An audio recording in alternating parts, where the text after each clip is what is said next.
नमस्कार, मैं डॉक्टर शिशिर उपाध्याय। मध्य का मंच में आज हम बात करेंगे डॉक्टर मोहन यादव, मध्य प्रदेश के मुख्यमंत्री हैं। उनके नए नए जन सरोकार से जुड़े हुए जो नए नए प्रयास हैं, प्रयोग हैं, उन पर बात कर रहे हैं हम।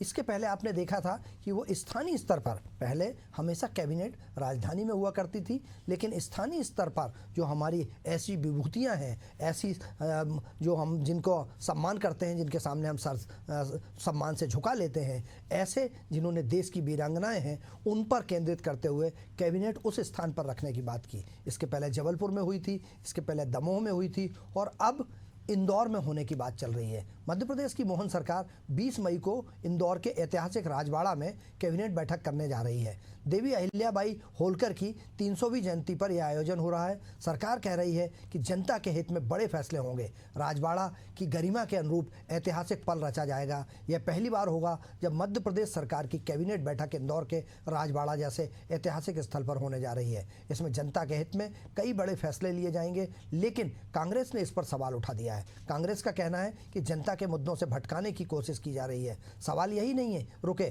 कांग्रेस ने पूछा, क्या राजवाड़ा सजाकर ट्रांसफर उद्योग, भ्रष्टाचार, अफसरशाही पर पर्दा डाला जा रहा है? वहीं कांग्रेस प्रवक्ता भूपेंद्र गुप्ता का बयान और भी तीखा है। उन्होंने कहा है कि राजमाता अहिल्याबाई के नाम पर दिखावा हो रहा है। सरकार को उनके जैसे आचरण की जरूरत है, ना कि राजवाड़ा जैसी साज सज्जा की। क्या इंदौर के राजवाड़ा में कैबिनेट बैठक महज एक इवेंट है या जनता को राहत देने वाली कोई पॉलिसी मीटिंग? डिबेट में जाएंगे, उसके पहले सुनते हैं कि नेताओं का क्या कहना है। राजमाता अहिल्या देवी देश की बड़ी पूज्य और एक न्यायप्रिय शासक थी। उनकी राज्य व्यवस्था की याद आज भी लोग करते हैं। तो मध्य प्रदेश की सरकार को क्या इतना स्वांग करने की ज़रूरत है कि राजवाड़ा सजाने से जो राजमाता अहिल्या देवी का राज्य वापस आ जाएगा? आज मध्य प्रदेश में खुलेआम लोग सेना को गाली दे रहे हैं, मंत्री लोग अपमान कर रहे हैं सेना अधिकारियों का, महिलाओं का। सड़क पर जो है भ्रष्टाचार की गंगा बह रही है अभी वल्लभ भवन में, और सब जगह जो है ट्रांसफ़र उद्योग चल रहा है ज़बरदस्त तरीके से। क्या ये सब अहिल्या माता के राज में होता था? अहिल्या माता का राज लाना है तो ये स्वांग करने की जरूरत नहीं है, उनके जैसी नीतियां और उनके जैसा आचरण लाने की जरूरत है। भारतीय जनता पार्टी सरकार लगातार सनातन परंपरा और अपने इतिहास को आगे बढ़ा रही है। जिस तरह से मां अहिल्या की 300वीं जन्म जयंती है, सरकार द्वारा विभिन्न आयोजन करवाए जा रहे हैं। कैबिनेट की बैठक भी इंदौर में राजवाड़ा में रखी गई है। कांग्रेस पार्टी जो 50 सालों तक तुष्टीकरण की राजनीति करती रही, तुष्टीकरण के प्रतीकों के नाम पर आयोजन, सड़कों के नाम, भवनों के नाम रखती रही, आज जब सनातन के महापुरुषों को सम्मान मिलता है तो कांग्रेस के नेताओं को तकलीफ होती है। कांग्रेस पार्टी केवल और केवल तुष्टीकरण की राजनीति कर रही है। सरकार द्वारा मां अहिल्या की नगरी से प्रदेश की जनताओं को विभिन्न सौगातें दी जाएंगी। ये हर सरकार करती है और हर सरकार का प्रयास होता है कि जितना से ज़्यादा जन सरोकार के मुद्दों पर चर्चा की जाए। डॉक्टर मोहन यादव की सरकार भी यही काम कर रही है। मोहन यादव सरकार ने यह प्रयास किया है कि हमारे जो भी ऐसे राजा महाराजा थे जिनका देश में आज सम्मान होता है और उनकी नीतियों को याद किया जाता है, उसको चिरस्थायी बनाने के प्रयास किए जा रहे हैं। और चिरस्थायी बनाने के प्रयास में ही 300वीं जयंती पर माँ अहिल्या की नगरी और राजवाड़ा में यह कैबिनेट का आयोजन किया गया है। लेकिन यह काम सरकार का है, लेकिन अगर उस पर कांग्रेस को आपत्ति है तो क्यों आपत्ति है और क्या कारण है, आइए हम उन्हीं से जानते हैं। हम डिबेट में पहुंचते हैं। हमारे साथ जो लोग चर्चा में भाग ले रहे हैं, हम उनसे आपका परिचय करा दें। हमारे साथ इस मुद्दे पर चर्चा करने के लिए वाणी आहूजा जी हैं। नमस्कार, आपका बहुत बहुत स्वागत है। डॉक्टर वाणी आहूजा जी, आपका बहुत बहुत स्वागत है। हमारे साथ इसी मुद्दे पर चर्चा करने के लिए कांग्रेस के प्रवक्ता के रूप में समर सिंह जी हैं। समर सिंह जी, आपका बहुत बहुत स्वागत है। और वरिष्ठ पत्रकार, समीक्षक, समालोचक देवदत्त दुबे जी हैं, जो वरिष्ठ पत्रकार हैं। आपका बहुत बहुत स्वागत है देवदत्त जी। और आपसे ही देवदत्त जी शुरू करना चाहेंगे, क्यों आपत्ति है कांग्रेस को? कमलनाथ सरकार में भी बाहर कैबिनेट किया करते थे, और अगर इस तरीके की कैबिनेट डॉक्टर मोहन यादव कर रहे हैं तो उसमें क्या समस्या हो सकती है? देखिए, विपक्ष का काम होता है कि वो सरकार को निरंतर जागरूक करता रहे, सचेत करता रहे और अपनी उपस्थिति दर्ज कराता रहे।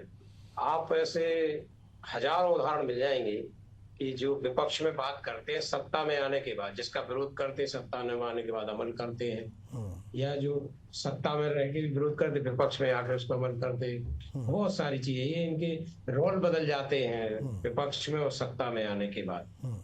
बात यही है कि कुछ मुद्दों पर जरूर अपेक्षा करना चाहिए अपन लोगों को जनप्रतिनिधियों से। ये राजनीति से ऊपर उठकर विषय है कुछ जैसे ये आप तो जो सुशासन की बात हो, सरोकार, सामाजिक सरोकारों की जो जन कल्याण की बात हो, वो करना चाहिए।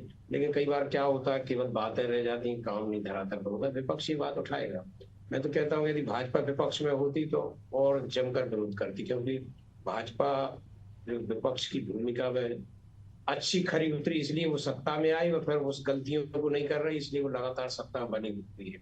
तो कांग्रेस को भी सबक लेना चाहिए कि जो भी चीज है वो अपने उस पैमाने पर देखे कि वो क्या कर सकती है, उसी का विरोध करे, और क्या जनता की अपेक्षाएं है उनको बताए कि हम सत्ता में आएंगे पूरा करेंगे।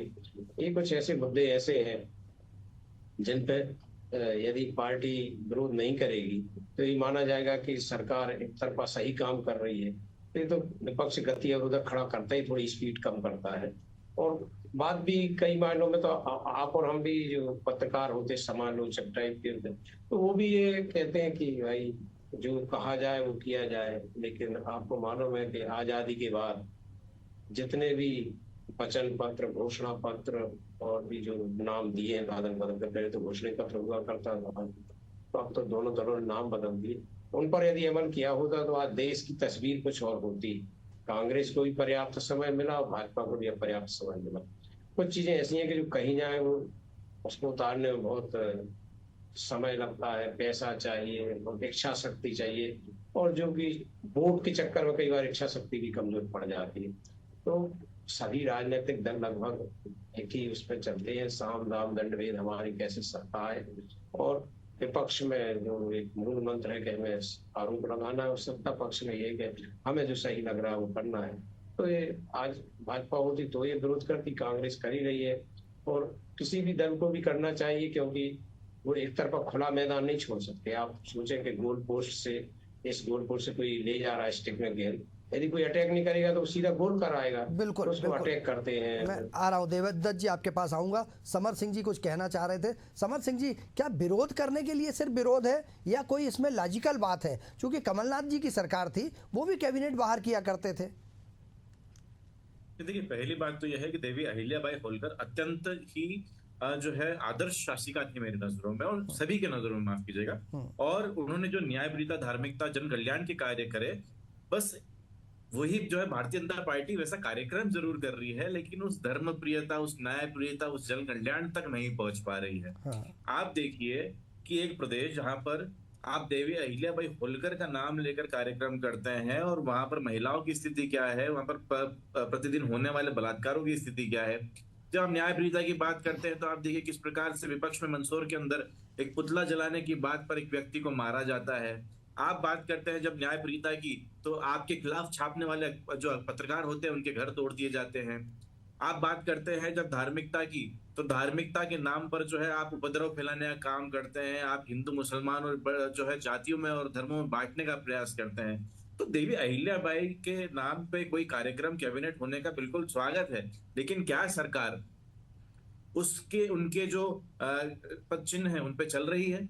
ये तो उनका विपरीत कर रही है। समर सिंह जी, लेकिन जहां तक मुझे समर सिंह जी याद है कि आपकी सरकार जब 19 में थी, इंदौर में एक पत्रकार का भी घर तोड़ दिया गया था और उसने सिर्फ छाप दिया था सरकार के खिलाफ।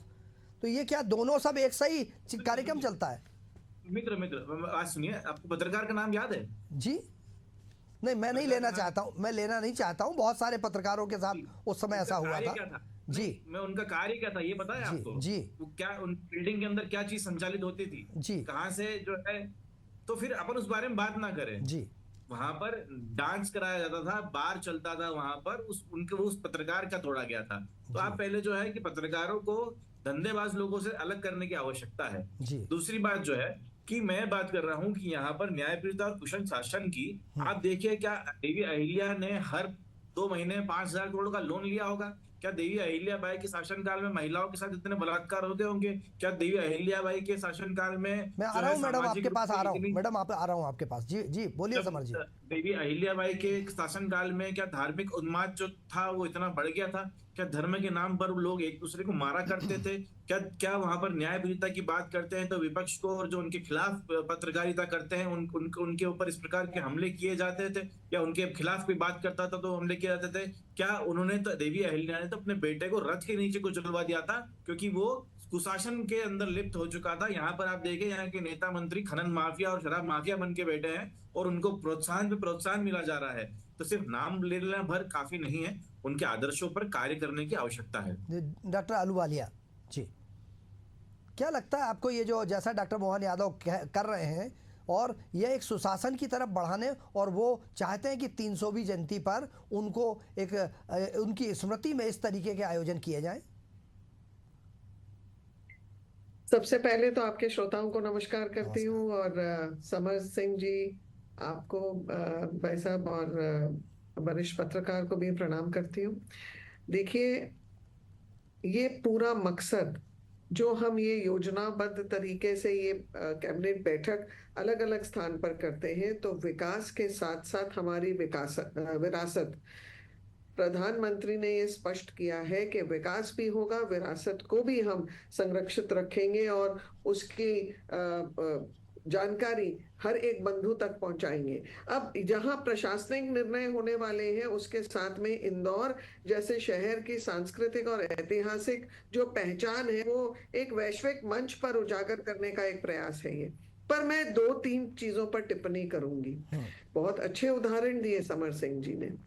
इतिहास के बारे में तो बहुत अच्छी जानकारी वैसे सारी कांग्रेसी रखते होते हैं, परंतु ऐसा है कि देवी अहिल्याबाई का जो इतिहास है वो इतना प्रभावशाली है। मैं चाहती हूं कि उन्होंने जैसे उदाहरण दिए न्याय के बारे में और अन्य कार्यों में, कांग्रेस भी इनको अपने आचरण में उतारे, और सबसे पहले राहुल गांधी के ऊपर वो न्याय का जो ये वर्णन कर रहे हैं उसका उल्लेख वहां से शुरू होना चाहिए, क्योंकि तुष्टीकरण की राजनीति के जनक संरक्षक ये कांग्रेस पार्टी तुष्टीकरण के जो वेपन्स और टूल्स लेके काम करती है। मुझे ऐसे लगता है कि केवल एक विशेष परिवार को ही ये माल्यार्पण करते हैं और उन्हीं के पुतलों और उन्हीं के जो मंच पर जो स्टैच्यूज होते हैं उन्हीं को ये स्वीकारते हैं। सार्वजनिक रूप से कभी भी कांग्रेस ने हमारी वीरांगनाओं को, हमारे जो देश के ऐसे गौरवशाली इतिहास के जो राजा और महारानियां हैं उनको कभी भी स्वीकारा नहीं है, क्योंकि कहीं भी इनके द्वारा कोई ऐसी पहल ली नहीं गई थी। अब अगर भाजपा विपक्ष में होती तो मैं आपको बिल्कुल जिम्मेदारी से ये बता सकती हूँ कि भाजपा इनके ऐसे कृत्यों पर बहुत घोर विरोध करती और आपत्ति जताती। ये जो हम 300वीं जन्म वर्ष मना रहे हैं अहिल्या देवी का, तो इसमें हम हमारे जो सांस्कृतिक महत्व है उसको साथ में रखते रखते हम बहुत सारे अहम निर्णय भी यहाँ पर हमको मिलेंगे, जैसे कि इंदौर भोपाल मेट्रोपॉलिटन सिटी के लिए लाल बाग पैलेस का सौंदर्यीकरण। देखिए, जहाँ हम विकास छेड़ते हैं वहाँ विरासत को भी हमें संरक्षित रखना है, और इसके लिए मोहन यादव जी के ये जितने पहल हैं, मुझे लगता है यशस्वी मुख्यमंत्री बहुत उत्तम कार्य कर रहे हैं। बिल्कुल, आप बनी रहिए। मैं अभी देवदत्त दुबे जी, मैं आऊँगा समर जी, आपके पास आ रहा हूँ। देवदत्त दुबे जी, आपके पास आना चाहता हूँ। जैसा समर सिंह जी ने कहा, जैसा डॉक्टर वाणी अहलूवालिया जी ने कहा, आपको लगता है कि यह समय के साथ, परिवर्तन के साथ उनका कहना है कि ये नौटंकी कर रही है भाजपा, जबकि भाजपा का कहना है कि वह विकास के साथ साथ विरासत को भी आगे बढ़ाना चाहती है? देखिए, जो मैंने पहले ही कहा कि दोनों अपना अपना धर्म निभा रहे हैं। भाजपा सरकार में है, उसको विकास भी कराना है क्योंकि मैंडेट उसको मिला है, और उसको सुशासन भी करना है, सामाजिक सरोकारों से जुड़े कार्य भी करना है। तो वो जो बन पड़ रहा है वो कर रहे हैं, लेकिन विपक्ष में इन चीजों को यदि वो सराहेंगे या कुछ ऐसा करेंगे तो उनकी फिर 22 कहाँ रहेगी। तो हो सकता है एक काम से सब सहमत नहीं होते, तो जो लोग सहमत नहीं है कांग्रेस उनकी आवाज उठाती है कि एक तरह से क्या होता है कि लोग कथनी को करनी भेद होता है कि सरकार इतना कह रही, इतना खर्च कर रही, लेकिन क्या सुशासन सरकार में झलक रहा है? क्या जो चीजें आई हैं, बच्चियों के साथ रेप ना हो, भ्रष्टाचार ना हो, बहुत सारी चीजें हैं। तो दोनों अपना अपना धर्म निभा रहे हैं, एक सत्ता पक्ष का निभा रहा है, एक विपक्ष का निभा रहा है। और इनकी यदि बाजी पलट जाएगी, जैसा आपने शुरुआत में कहा था कि कमलनाथ ने भी इंदौर में कैबिनेट की मीटिंग की थी, दिग्विजय सिंह के समय भी प्रयास होते थे, हर एक आप देखिए प्रयास प्रचार करते ही रहते हैं, लेकिन बात वही है कि विपक्ष में है तो हमें तो अपनी आवाज उठानी है और सत्ता पक्ष को अपनी काम नहीं है। यही चलता रहता सदियों से, जब से सरकार जी वाणी जी आऊंगा आपके पास, यही चल रहा है। जी जी वाणी जी कुछ कह रही थी आप? जी मैं यही जवाब देना चाहूंगी कि कांग्रेस अपनी कमजोर आवाज और भ्रष्ट नीतियों के साथ ही सत्ता से दूर हुई है। इनका जो जन समर्थन है वो इतना सुखड़ गया है कि पूरे देश में हम वो समर्थन को सुखड़ते हुए देख चुके हैं। कई उदाहरण हैं ऐसे, सिर्फ मध्य प्रदेश नहीं है। केवल यही एक बहुत बड़ा कारण है कि जनता के हितकारियों से जो परे हुए ये और इनके अंदर कोई स्पष्ट विकास की रणनीति पूरे देश में नहीं दिखाई देती। केवल ये बयानबाजी है सुर्खियों में रहने के लिए, और इसी का जनता विरोध करती है। तो समर्थन तो इनको कभी मिलता नहीं है। अब सुर्खियों में रहना है, कहीं ना कहीं अपनी कोई सुर्खी छपवानी है पेपर में। आज ही आप देख लीजिए कि इनकी जो कार्यकारिणी है उसके लिए जित्तू पटवारी जी फिर अपने पैर घिस रहे हैं, उसके ऊपर फिर असमंजस बना हुआ है। चलिए मैं समर सिंह जी से पूछ लेता हूँ। आज वो फिर निर्णायक की स्थिति में नहीं है। आप भी नहीं बना पाए अपना राष्ट्रीय अध्यक्ष और प्रदेश अध्यक्ष, अभी तक आप भी नहीं बना पाए हैं। समर सिंह जी बोलिए। वानी आलूवालिया जी ने आरोप लगाए हम पर कि हमने के माध्यम से बनने वाला है, इस प्रदेश में महिला नेताओं नहीं है हमारे, और कुछ नहीं देश के बहुत ही अहम कार्य में हमारे सारे कार्यकर्ता, मंत्री और ये सब लगे हुए थे। बिल्कुल, तो हो सकता है गुजर रहा है, हो सकता है दूसरे दल में भी ऐसी परिस्थिति हो सकता है, क्योंकि आपका चूंकि बहुत सारे करोड़ों कार्यकर्ता हैं आपके, तो इसलिए प्रोसीजर आपका लंबा है।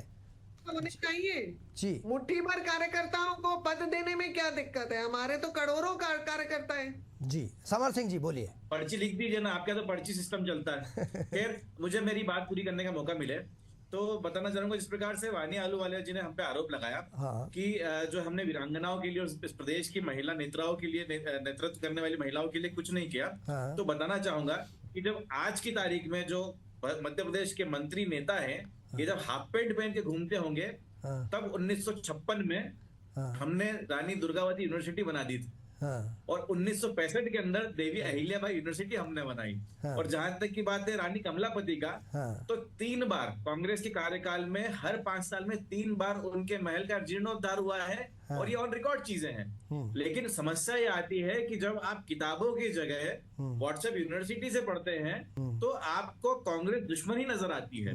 तो मेरा ये मानना है कि अगर इस देश को आगे बढ़ाना है तो व्हाट्सएप यूनिवर्सिटी से परे होकर हमको किताबों से पढ़ना होगा।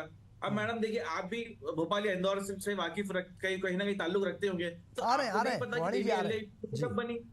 तो इस प्रकार से समझिए इस चीज को कि हम लोगों ने, मैंने कहा ना पहले भी कई डिबेटों में कहा कि हमने परमाणु का माफ कीजिएगा अनुसंधान का हमने कार्य कर लिया, परमाणु बम का परीक्षण कर लिया, और अगले दिन अखबार के अंदर 1.5 बाय 1.5 कॉलम का विज्ञापन तक नहीं छपवाया। और आज ये जरा सा काम करते हैं उधार पैसा लेकर, उसके अंदर भी उस उधार के पैसे के आधे पैसों का विज्ञापन कर देते हैं।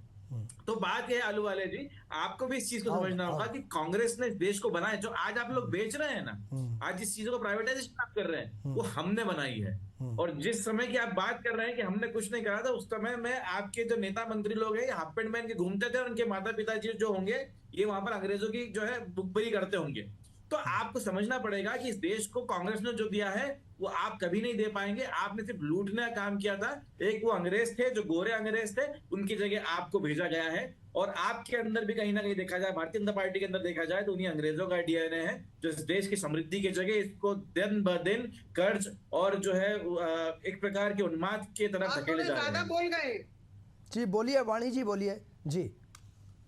ये वो कांग्रेस का दल है जिसके प्रधानमंत्री के पैर कांप रहे थे आतंकी हमला होने के बाद। उन्होंने कहा कि फौज और सेना ये लोग सब बिल्कुल हमला करने के लिए तैयार बैठे थे, पर शुक्र है कि हमने वो निर्णय नहीं लिया। ये वो कांग्रेस पार्टी है जिसके कार्यकाल में चाहे वो संविधान हो, चाहे कश्मीर हो, चाहे कन्याकुमारी का क्षेत्र हो, चाहे बंगाल हो, सब जगह हमने जातिवाद देखी है। हम जो है नरसिंहार पाकिस्तान, हम ढूंढने आते नवाज शरीफ की शादी के अंदर उसकी लड़की की शादी में, हम ढूंढने में अपनी मां के जो है शॉल लेने जाते हैं पाकिस्तान, अपमान किया हम ढूंढने जाते हैं आप लोगों ने देश टेकने के लिए खोखला किया। और आपके शब्द बहुत आपत्तिजनक थे समर सिंह जी, जो आप बोल रहे हैं कि अगर बोलिए जी। देखिए मोतीलाल नेहरू और जिन्ना जो अपनी वकालत करते थे, किस झंडे के अधीन करते थे, कहां से कमाई करते थे? दे वर लॉयर्स फॉर द ब्रिटिश। आप पहले अपने फैक्ट चेक कर लीजिए। और आपका कांग्रेस पार्टी ब्रिटिश वो हुकूमत का जो फ्लैग था उसके तहत आप लोगों ने अपनी, लेकिन आप लोगों ने नीचे शपथ ली है। तो आप पहले अपने इतिहास को झांक लीजिए। इतिहास बड़ा काला होता है कांग्रेस का। सुनिए आलू वाले जी, सुनिए मेरी बात को। जिस प्रकार उन्होंने जो है वकालत करी लंदन से, तो वहां पर अगर वो लंदन के रूल के अंडर ही तो करना पड़ेगा। अगर कोई अफ्रीका के अंदर अगर हमारे महात्मा गांधी गए थे और वहां पर अगर उनको वकालत करनी तो अफ्रीका के उसमें करना पड़ेगा। और मेरे भारत से अगर कोई वकील पाकिस्तान किसी व्यक्ति की पैरवी करना चाहता है तो उसको पाकिस्तान के झंडे के नीचे जो है पैरवी करनी पड़ेगी। तो जिस देश में आप रहोगे, जहां पर जिसकी सत्ता चलेगी, उसकी तो पैरवी होगी। अब आप लोग, वही तो मेरी बात है मैडम, कि व्हाट्सएप के माध्यम से जो ज्ञान है ये बहुत खतरनाक है, देश को डुबा रहा है। ये 23 लाख बच्चों की पढ़ाई छूट गई देश के अंदर, इस प्रदेश में 23 लाख बच्चे जो पढ़ाई छोड़ चुके हैं। तो अंजाम गुलिस्ता क्या होगा, ये आपको सोचने की आवश्यकता है। इस प्रकार के इवेंट और ये जो आप कर रहे हैं डेस्टिनेशन वेडिंग जैसा ही है, डेस्टिनेशन कैबिनेट, ठीक है, तो उससे कोई फायदा नहीं मिलेगा। आप 15 दिन बाद 5,000 करोड़ की जो है व्यवस्था कीजिए। आपको जो हमारी लाड़ी बहनों को 1250 रुपए देने हैं। अभी भी आपकी जो साथी है ममता दीदी, उन्होंने आयुष्मान योजना बंगाल में नहीं दी है। लास्ट कमेंट हम देवदत्त दुबे जी का लेना चाहते हैं। देवदत्त जी, आपने अभी दोनों को सुना, आपको लगता है कि ऐसी कैबिनेटों से बहुत कुछ क्षेत्रीय स्तर पे जो हमारे डेवलपमेंट के कार्य हैं और उसके साथ विरासत को आगे बढ़ाने का मौका मिल पाता है? देखिए, जब भोपाल राजधानी से हटकर कहीं भी कैबिनेट होती, चाहे पचमढ़ी में हो, चाहे बुंदेलखंड, अभी दमोह में हुई थी, जबलपुर में हुई थी, जी दमोह में जी, तो एक जागरूकता तो होती है, एक सनसनी बनती है। स्थानीय स्तर पर कर्मचारी सब सतर्क और सावधान हो जाते हैं। उस जहां से मुख्यमंत्री मंत्रियों को गुजरना, वो रोड बन जाती है, कोई बड़ी समस्या है वो हल हो जाती, क्योंकि पूरी सरकार वहां होती है। तो लोगों में भय तो होता है, एक जागरूकता बनती है। और इसी का उपयोग कर लिया जाए कि जितनी, या तो राजधानी बैठे हो, कितनी धमक हो कि आप जो इशारा कर रहे हैं वो दूरस्थ गांव में उस पर क्रियान्वयन हो, अन्यथा इस तरह के प्रयोग भी होते हैं। तो कहीं उसमें कुछ नहीं है। जो ये सरकार अपने नवाचार करती रहती है, हर सरकार करती है, और यही मोहन सरकार कर रही है। बिल्कुल। डॉक्टर मोहन समर सिंह जी कुछ कह रहे थे आप जी, जल्दी से, समय खत्म है जी। जी, देवदत्त दुबे जी की बात में से बिल्कुल सहमत हूँ। हमारे चंद्रगुप्त जब थे प्रथम, तो वो रहते थे बिहार के आसपास कहीं, और कांधार से लेकर तो बर्मा और उसके भी आगे उनका शासन होता, लेकिन उनके शासन में दम था। तो वो कहीं से भी उस चीज को जो है रेगुलेट कर लेते थे। इनके शासन में दम नहीं है, और ये पूरी तरीके से मानसिक रूप से दिवालिया हो चुके हैं, और कंगाल तो ये है ही सही। डॉक्टर मोहन यादव का जो नवाचार है, डॉक्टर मोहन यादव का नवाचार है, और यही वजह है कि पहले दमोह में, जबलपुर में, और ये इंदौर में, इसके पहले उन्होंने खंडवा में भी किया था। और मुझे लगता है कि ऐसी कैबिनेट से वो क्षेत्र की विरासत को, जैसा अहलूवालिया जी ने कहा, क्षेत्र की विरासत को आगे बढ़ाना और विकास को साथ में लेकर चलना, यह प्रयास कर रहे हैं। हमारे साथ इस चर्चा में कांग्रेस से समर सिंह जी जुड़े, आपका बहुत बहुत धन्यवाद। भाजपा से डॉक्टर वाणी अहलूवालिया जी जुड़ी, आपका बहुत बहुत धन्यवाद। और पत्रकार के रूप में देवदत्त दुबे जी जुड़े, आपका बहुत बहुत धन्यवाद। खबरों का सिलसिला जारी रहेगा, बने रहिए एशियन न्यूज़ पर। मुझे दीजिए इजाज़त, नमस्कार।